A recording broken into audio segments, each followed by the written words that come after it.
Hi guys, welcome back to my channel. This week I'm going to be talking about how you can get the most out of any writing session. We all have looming deadlines, whether they be personal or professional. If you have a full-time job, or if you're studying, or if you have a family or other commitments, chances are you struggle to find time for writing. For a lot of us, writing is something that happens in the fringes.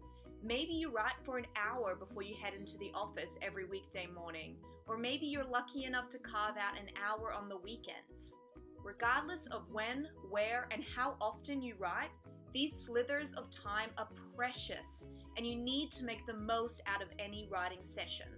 This week, I'm listing the 4 steps you can take to maximize your productivity within any given writing session. Tip number 1, be selective in your location. Now, writers can be pretty precious when it comes to our writing environments. I often take my laptop with me when I'm traveling, and I always set out with the best of intentions. Although I sometimes manage to achieve my writerly goals while on the road, the moment I leave the comfort, ease, and familiarity of my day-to-day environment and routine, I really do struggle.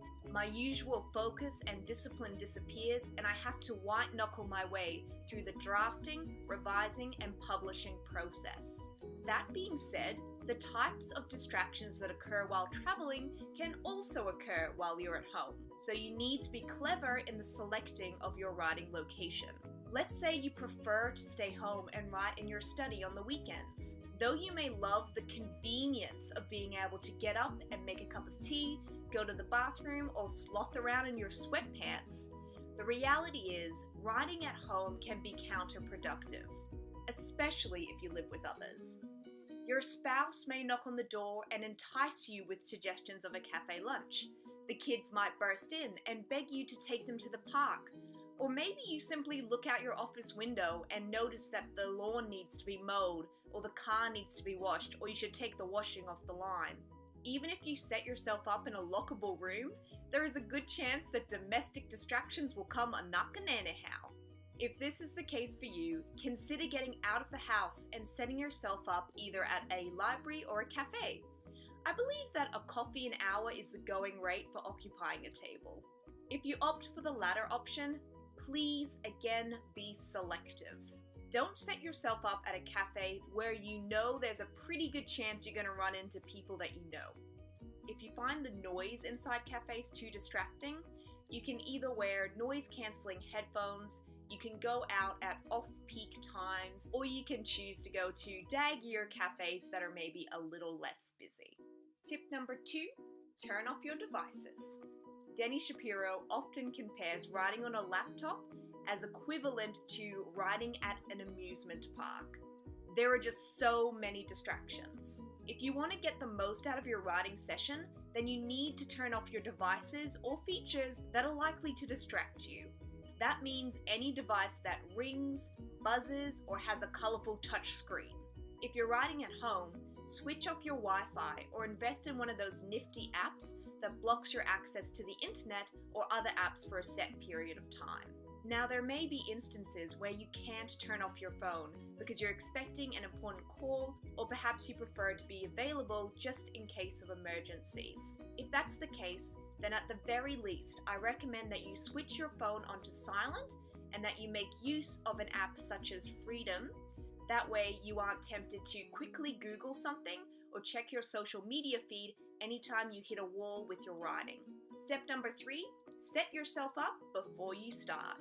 Regardless of whether you are writing at home, a cafe, or the library, you need to set up your workspace before you start writing. If you're writing at home, clear your desk. Have your research notebooks close at hand. Fill up your water bottle. Open or close the window, turn on the air conditioner or heater, slip on a pair of socks, and have a snack close at hand if you wish. For me, I like to place a small vase of flowers on my desk, and I always bring my dog and her bed into my room before I start any session.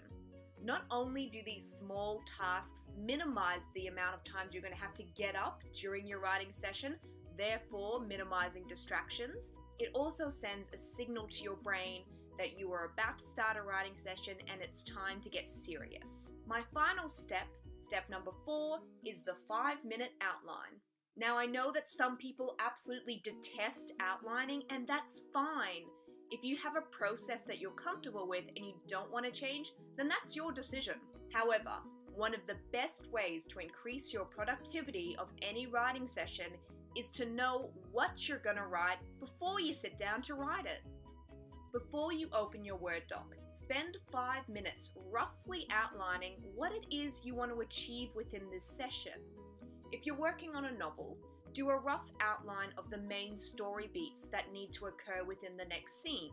Make a note of what that scene is trying to achieve, which characters are going to be present, and where the scene is taking place.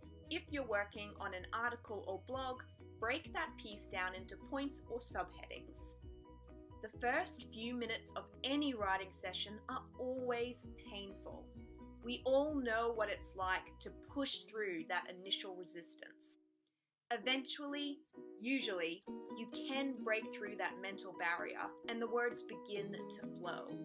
The length of time it takes to get through that mental hurdle lessens when you know where your story or article is going and what it is you're trying to achieve with this piece of writing. So there you have it, guys. Those are my 4 tips for a successful writing session. If you have any tips of your own that you would like to suggest, feel free to leave a comment below, hit like, and certainly subscribe to my channel. Know that you can always check out my website, taraeast.com. If you sign up for my weekly newsletter, you will not only receive updates as soon as I upload my weekly blog and video, you will also receive a short story straight to your inbox. If you're into social media, you can find me on Instagram, Twitter, and Facebook. All the links are below. I hope you've had a really productive week, and I'll see you next week. Happy writing!